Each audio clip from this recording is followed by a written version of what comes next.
Փաստորաթերթը գրում է. վերջին ամիսներին իսկ Փարաքարի ու Գյումրու ավականու ընտրությունների ֆիասկոից հետո առավել ևս մի շարք բարձրաստիճան ՔՊԱ-ականներ իրար հերթ չտալով խոսում են ՔՊ բարձր վարկանիշի հաջորդ ընտրություններում անվերապահ հաղթելու, ժողովրդի վստահությունը վայելելու մասին։ Զուգահեռ փորձում են տպավորություն ստեղծել, թե այս կամ այն համայնքում պարտությունը նորմալ է, դա փորձելով փաթեթավորել ժողովրդավարության անվան տակ։ Փաստորաթերթի տեղեկություններով այս ամենը ոչ թե ուղղված է լայն հանրությանը, այլ իրեն շարքերին։ Բանն այն է, որ ՔՊ-ում շատերը պարզապես տեղները չեն գտնում, քանզի բոլորն էլ շատ լավ հասկանում են, իրենց վարկանիշի միակ աղբյուրը Նիկոլ Փաշինյանը վաղուց այլևս ոչ միայն կորցրել է եղած վստահությունն ու վարկանիշը, այլև ներկայում ունի ամենաբարձր հակավարկանիշը, ինչպիսին երբևէ չի ունեցել Հայաստանի ոչ մի ղեկավար։ Այսինքն ակնհայտ է, որ ՔՊ-ն ոչ մի պարագայում ոչ մի շանս չունի վերարտադրվելու արդար ու ազնիվ ընտրությունների պարագայում։ Ավելին,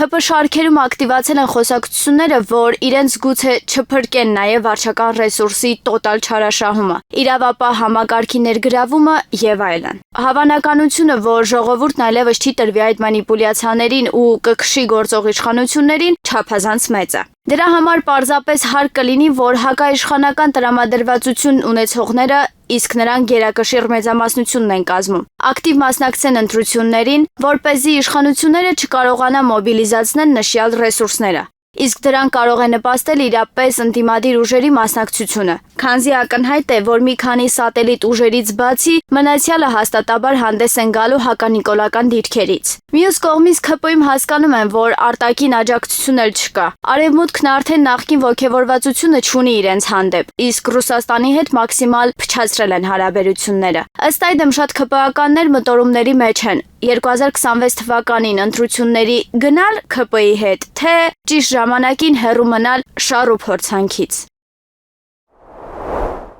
Հայաստանի Հանրապետության ազգային ժողովի պատգամավոր Տիգրան Աբրահամյանը գրում է. Ադրբեջանը որոշակի դադարից հետո կրկին ակտիվացրել է Հայաստանին տեղեկատվական թիրախավորման ենթարկելու գործողությունները։ Հայաստանի դեմ տեղեկատվական պատերազմը երբեք էլ չի կանգնել։ Այս դեպքում նկատի ունեմ ադրբեջանական կեղծ հաղորդագրությունները, հրադադարի խախտումներ անելու եւ Հայաստանին վերագրելու գործողությունները։ Սրանով Ադրբեջանը մի քանի խնդիր է լուծում։ Առաջին, թեման ծախում միջազգային հանրության վրա առ այն, որ իրենք այնքան կառուցողական են, որ դեռ հանդուրժում են հայկական սադրանքները։ Երկրորդ, տեղեկատվական այս օպերացիայով փորձում են լեգիտիմացնել վերջին 3 շաբաթների ընթացքում հայկական բնակավայրերի նկատմամբ վախի ու ահաբեկման միջոցառումների իրականացումը։ Երրորդ, Ադրբեջանը Հայաստանի դեմ ագրեսիայի հիմքեր է նախապատրաստում։ Չորրորդ, այս ողջ process-ը առաջնագծի իրողություններից միջև քարոզչական հարձակումներ ծառայեցվելու են բանակցային գործընթացում ճնշումներ բանեցնելու եւ նոր զիջումներ ստանալու ակնկալիքով։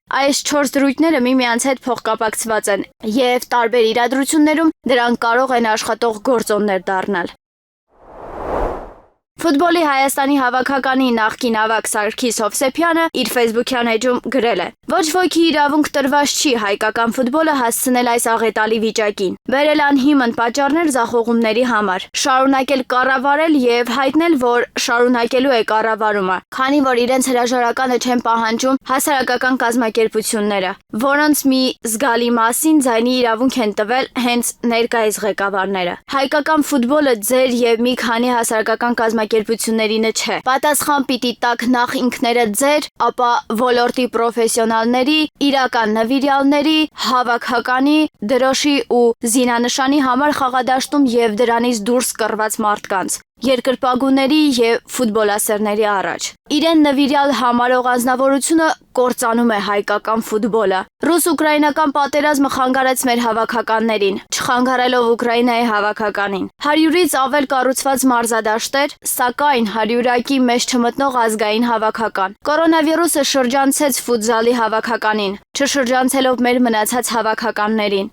Հայաստանի ֆուտբոլի ֆեդերացիան խոստովանեց, որ իր նպատակը եղել է խոշոր հաշվով չպարտվելը։ Դուք խոստովանել եք, որ ձախողել եք։ Ժամանակն է, որ պատասխան տաք ձեր ձախողումների համար։ Ժամանակն է թողնեք այն աթոռները, որոնցից այդքան ջանասիրաբար կառչել եք։ Մարդ, որը չի գիտակցում, որ սա աթոռակռիվ չէ, այլ հայկական ֆուտբոլի եւ ապագայի պայքար։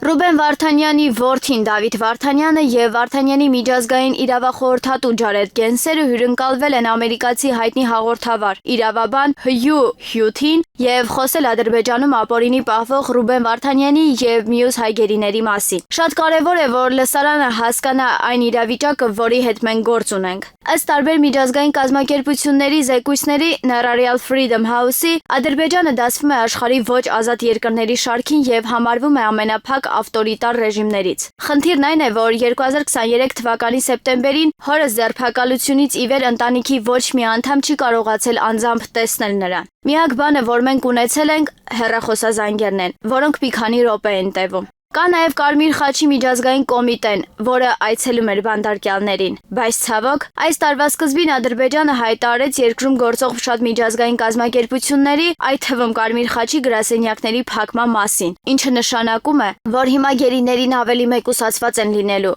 ասել է Ռուբեն Վարդանյանի որդին Դավիթ Վարդանյանը։ Որպեսզի պատկերացնենք մեկուսացվածության աստիճանը, ասեմ, որ Ջարեդը մեր փաստաբանը, որը թիմում է 2024 թվականի վերջից, չի կարողացել ոչ միայն այցելել հորս, այլև խոսել նրա հետ կամ ծանոթանալ գործինյութերին։ Այնպես որ ամեն ինչ կատարվում է լիակատար մեկուսացման մեջ, միջազգային բոլոր նորմերի եւ օրենքների խախտումներով, եւ մենք չափազանց մտահոգված ենք։ Ռուբեն Վարդանյանի իրավախորհրդատու Ջարեդ Գենսերն էլ ասել է. Ամերիկայի Միացյալ Նահանգների նախագահի հատուկ բանագնաց Սթիվ Ուիթքոֆը այցելել էր Ադրբեջան, երկկողմ հարաբերությունների տարբեր հարցերի շուրջ խոսելու, բայց նաև հայ-քրիստոնյա բանտարկյալների ազատ արձակման կոչ անելու համար։ Այնուհետև ազգային անվտանգության խորհրդական Մայք Ուիլսոնը խոսել է Ադրբեջանի ազգային անվտանգության խորհրդականի հետ եւ նույնիսկ գրառում արել այդ զանգի մասին։ Նա բացահայտ ասել է, որ նախագահ Թրամփը կցանկանար տեսնել խաղաղության պայմանագրի կնքում եւ այդ ընդհանուր գործընթացի շրջանակներում բանտարկյալների ազատ արձակում։ Այսպիսով մենք չենք կարող ունենալ իրականում ավելի բարձր մակարդակի ներգրավվածություն։ Իմ պատկերացմամբ Թրամփի վարչակազմը հիմա փնտրում է քաղաքական գործողությունների միջոցով որոշ շատ հստակ ազդանշաններ ուղարկելու ուղիներ, որոնք Ադրբեջանի նախագահի համար հստակ կդարձնեն, որ դա պետք է տեղի ունենա։ Բանտարկյալների ազատ արձակումը պետք է տեղի ունենա։ Ինֆեկցիոն կենտրոնում կադրային ջարդն ու արտահոսքն ունեցել է ուղիղ միջամտություն։ Կադրային ճգնաժամը, ինչի մասին ահազանգում է ինքը վարչապետ Նիկոլ Փաշինյանը, գոնե առողջապահության ոլորտում այն արհեստականորեն առաջանում է ի շնորհիվ նախարար Անահիտ Ավանեսյանի եւ նրա առաջին տեղակալ Լենան Անուշյանի գործունեության։ Մամուլը գրել էր, որ վերջին տարիներին ինֆեկցիոն հիվանդությունների ազգային կենտրոնում 6 տնօրեն է փոխվել։ Այո, ինֆեկցիոն կենտրոնից լուր հեռացել են 5 տնօրեններ։ Նաև անվանի մասնագետներ, այդ թվում պրոֆեսիոնալ վարակաբաններ Նաիրա Ստեփանյանն ու Նարինե Սարգսյանցը, որոնք COVID-19-ի համավարակի շրջանում հիվանդանոցի փոխտնօրեններն էին, եւ ողջ բուժական գործը պայմանավորված էր հենց նրանց պրոֆեսիոնալիզմով։ COVID-19-ի համավարակի շրջանի ակտիվ բժիշկներից էր նաև Սպարտակ Պետրոսյանը, ով եւս հեռացավ համակարգից։ Մասնագիտությամբ ռեանիմատոլոգ Սպարտակ Պետրոսյանն այդ ծանրագույն շրջանում հիվանդանոցի վերակենդանացման բաժնի վարիչն է եղել, գերբարդ ու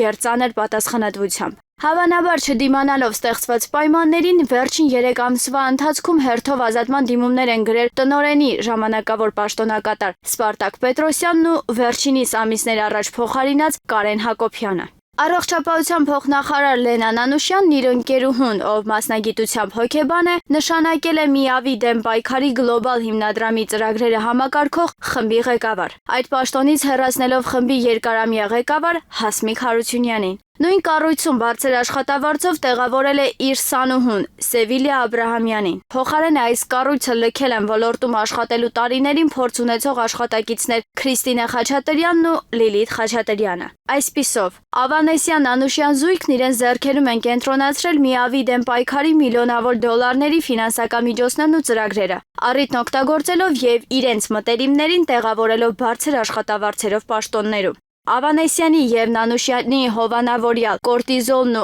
ադրենալինը նույն հորմոնը համարող հիվանդությունների վերահսկման եւ կանխարգելման կենտրոնի ներկայիս գլխավոր տնօրեն Ստեփան Աթոյանի քուրն էր զբաղեցնում ՄԻԱՎ-ի տուբերկուլոզի եւ մալարիայի դեմ ուղղված միջոցառումները համակարգող հանձնաժողովի քարտուղարի բավականին լավ վարձատրվող պաշտոնը։ Սակայն Ձիայի ծրագրերում խնամի, ծանոթ, բարեկամ սկզբունքի կիրառությունն այսքանով չի ավարտվում։ Պարզվում է, որ Լենան Անուշյանի բանակից ազատված եւ ոլորտի հետ որևէ առնչություն չունեցող ավագ որդին էլ լավ տաքու գործ է գտել ՄԱԿ-ի Ձիայի դեմ պայքարի ծրագրում։ Իհարկե, հավանաբար մայրիկի միջնորդությամբ։ Հիմա հասկանալի է, ովքեր եւ ինչու են առաջացնում կադրային ճգնաժամ առողջապահության ոլորտում։